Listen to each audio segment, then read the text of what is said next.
Hi friends, ఈ రోజుల్లో science చాలా అడ్వాన్స్గా ఉండడం వల్ల మనం అడ్వాన్స్డ్ థింగ్స్ అండ్ గ్యాడ్జెట్స్ని యూజ్ చేయగలుగుతున్నాం. ఈ ఆధునిక కాలంలో ఈ చిన్న డివైస్తోనే ప్రపంచంలో ఏ మూలన ఉన్న వారితోనైనా చాలా సులభంగా మాట్లాడగలుగుతున్నాం. ఇలాంటి ప్లేస్ యొక్క లైవ్ వీడియో అయినా చూడగలుగుతున్నాం. మనకు అవసరమయ్యే ఎంత బాగా ఇన్ఫర్మేషన్ అయినా కేవలం కొన్ని సెకండ్స్లో తెలుసుకోవచ్చు. కానీ భవిష్యత్ అనేది ఇప్పటికంటే కూడా చాలా అడ్వాన్స్గా ఉండబోతుంది. ఫ్యూచర్ ఎలా ఉండబోతుంది అని మనలాంటి సాధారణ మనుషులు ఊహించడం కూడా చాలా కష్టమే. కొందరు సైంటిస్టులు 1000 సంవత్సరాల తర్వాత ఈ భూమి ఎలా ఉండబోతుందో అని ప్రిడిక్ట్ చేశారు. పాతకాలంలో కొందరు ఫిలాసఫర్స్ తరచుగా రాబోయే ఫ్యూచర్ గురించి ప్రిడిక్ట్ చేస్తూ ఉండేవారు. వాళ్ళు చేసిన కొన్ని ప్రిడిక్షన్స్ తప్పయ్యాయి, కానీ చాలా వరకు నిజమయ్యాయి. ఇదంతా కూడా గత 100 సంవత్సరాల క్రితం జరిగింది. పాస్ట్ తో పోలిస్తే ఇప్పుడు ఈ టెక్నాలజీ చాలా వరకు డెవలప్ అయింది. పాతకాలంలో కంటే ఇప్పుడు మనం బెటర్ అండ్ అడ్వాన్స్ గా ఉన్నప్పుడు రాబోయే సంవత్సరాల్లో మన భూమి ఎలా ఉండబోతుంది, మనుషులు ఎలాంటి పరిస్థితుల్లో జీవిస్తూ ఉంటారు,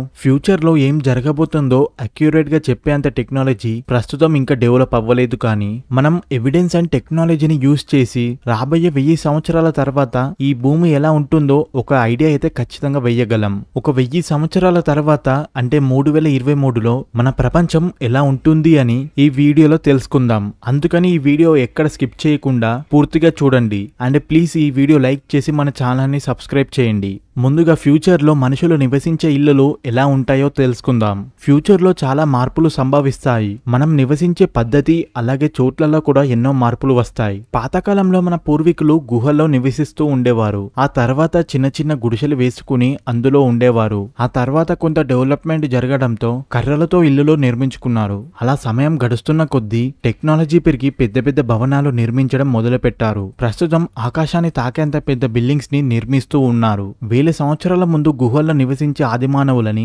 ఇప్పటి కాలంలో ఉన్న పెద్ద పెద్ద బిల్డింగ్స్ ల దగ్గరికి తీసుకుని వస్తే ఖచ్చితంగా వారు ఆశ్చర్యపోతారు. అసలు ఏంట్రా ఇదంతా అని సర్ప్రైజ్ అవుతారు. ఒకవేళ మనం కూడా కాలంలో 1000 సంవత్సరాల ముందుకు వెళ్తే అక్కడి వాతావరణం చూసి ఖచ్చితంగా ఆశ్చర్యపోతాం.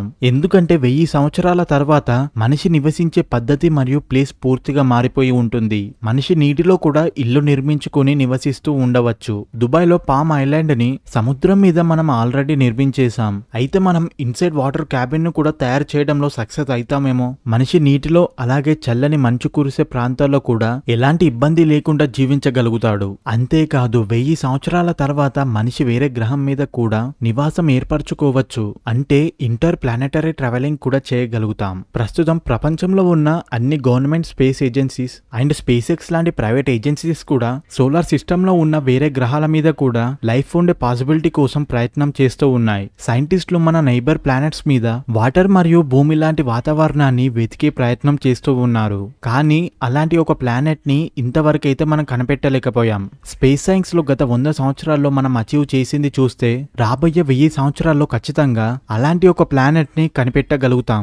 ద లైఫ్ ఎక్స్పెక్టెన్సీ 18వ శతాబ్దం గురించి మాట్లాడుకున్నట్లయితే ఆ టైంలో మనిషి యొక్క యావరేజ్ లైఫ్ స్పాన్ కేవలం 38 సంవత్సరాలు మాత్రమే. ప్రజలు వయసు పెరిగే కొద్దీ ఎన్నో వ్యాధులు గురై చనిపోయేవారు. కానీ ప్రస్తుతం అంటే 21వ శతాబ్దంలో మనిషి యావరేజ్ లైఫ్ స్పాన్ 80 సంవత్సరాలకు చేరుకుంది. ఇప్పుడున్న అడ్వాన్స్డ్ మెడికల్ వల్ల మనిషి యావరేజ్ లైఫ్ స్పాన్ పెరిగింది. ఇప్పుడు ఎంతో భయంకరమైన వ్యాధులకైనా చికిత్స ఉంది. ఫ్యూచర్ లో నానో టెక్నాలజీ డెవలప్మెంట్ తో మనం ఇప్పటికంటే కూడా చాలా అడ్వాన్స్డ్ గా మారుతాం. సైన్స్ ప్రకారంగా ఈ విషయం ఆల్రెడీ ప్రూవ్ అయింది. దాదాపు 1000 సంవత్సరాల తర్వాత మనిషి యావరేజ్ లైఫ్ స్పాన్ 150 సంవత్సరాలకు చేరుకోవచ్చు. ఫ్యూచర్ లో ఎవరైతే గుడ్డి వాళ్ళు ఉంటారో వాళ్ళకి కూడా కృత్రిమ కళ్ళతో చికిత్స జరుగుతుంది. ట్రాఫిక్ అండ్ పబ్లిక్ ట్రాన్స్పోర్ట్ ఈ రోజుల్లో ట్రాఫిక్ చాలా నగరాల్లో క్రాష్ అయింది. అంటే అర్థం ట్రాఫిక్ చాలా ఎక్కువగా పెరిగిపోయింది. కానీ ఫ్యూచర్ లో మాత్రం పబ్లిక్ ట్రాన్స్పోర్ట్ సిస్టమ్ చాలా అడ్వాన్స్డ్ గా అవుతుంది. ఫ్యూచర్ లో రోడ్ల మధ్యలో నుండి పబ్లిక్ ట్రాన్స్పోర్ట్ కూడా జరుగుతుంది. అంతేకాదు రోడ్డు మీద ఇంకొన్ని రోడ్లు కూడా నిర్మించగలుగుతారు. అంటే రోడ్ల విషయంలో కూడా అంతస్తులు ఉంటాయి. తక్కువ ప్లేస్ ఉన్నప్పటికీ ట్రావెలింగ్ చాలా స్మూత్ గా జరుగుతుంది. ఫ్యూచర్ లో ఎక్కువ దూరం ప్రయాణించాలి అంటే అందరూ హెయిర్ కార్స్ ని ఉపయోగిస్తారు. 1000 సంవత్సరాల తర్వాత బిల్డింగ్స్ ఎంత ఎత్తుగా ఉంటాయంటే వాటి మధ్య నుండి hair transport and public transport కూడా జరగవచ్చు. మరియు ఈ రెండు ట్రాన్స్పోర్ట్ కూడా ఒకదానికొకటి కనెక్ట్ అయి ఉంటాయి. పెద్ద పెద్ద బిల్డింగ్స్ మధ్య నుండి అందరూ ట్రావెల్ చేస్తూ ఉంటారు. వెహికల్స్ అయితే వాటి దగ్గరలో ఉన్న వెహికల్స్ తో కూడా కమ్యూనికేట్ అవ్వగలుగుతాయి. దాంతో యాక్సిడెంట్స్ చాలా తక్కువగా జరుగుతాయి. ఫ్యూచర్ లో ట్రాన్స్పోర్ట్ స్పీడ్ కూడా పెరుగుతుంది. ఫ్లైట్ స్పీడ్ కూడా పెరుగుతుంది. ఈ స్పీడ్ అనేది ఎంతగా పెరుగుతుందంటే ఇండియా నుంచి న్యూయార్క్ న్యూయార్క్ కి కేవలం 1.5 గంటల్లో చేరుకుంటాం. ఫ్యూచర్ లో నానో సూపర్ కంప్యూటర్స్ ని కూడా ఉపయోగిస్తారు. నిజానికి వీటి సైజు ఒక నానో క్యూబ్ కంటే చిన్నగా ఉండవచ్చు. ఈ కంప్యూటర్స్ లోపల నానో పార్టికల్స్ ను ఉపయోగించడం జరుగుతుంది. Buildings and infrastructure. ఈ రోజుల్లో బుర్జ్ ఖలీఫా ప్రపంచంలోనే అత్యంత ఎత్తైన బిల్డింగ్. అయితే రానున్న కొన్ని సంవత్సరాల్లో ఇది మారుతుంది. ఎందుకంటే ప్రపంచంలోనే అత్యంత ఎత్తైన బిల్డింగ్ ఒక నిర్మాణ పనులు రానున్న కొన్ని సంవత్సరాల్లో పూర్తయిపోతాయి. ఆ బిల్డింగ్ పేరు జెడ్డా టవర్. దీని ఎత్తు దాదాపు 3300 అడుగులు. ఇది ప్రపంచంలోనే అత్యంత ఎత్తైన బిల్డింగ్ గా మారుతుంది. ఫ్యూచర్ లో సెల్ఫ్ క్లీనింగ్ బిల్డింగ్స్ కూడా నిర్మిస్తారు. ప్రస్తుతం బిల్డింగ్ ఎంత పెద్దగా ఉంటే దాని క్లీనింగ్ కూడా అంతే కష్టమవుతుంది. ఈ క్లీనింగ్ కోసం చాలా మంది వర్కర్స్ అవసరం. కానీ ఫ్యూచర్ లో మాత్రం బిల్డింగ్స్ వాటికవే క్లీన్ చేసుకుంటాయి. ఇది ఎలా పాసిబుల్ అవుతుందని మీరు ఆలోచిస్తూ ఉండవచ్చు.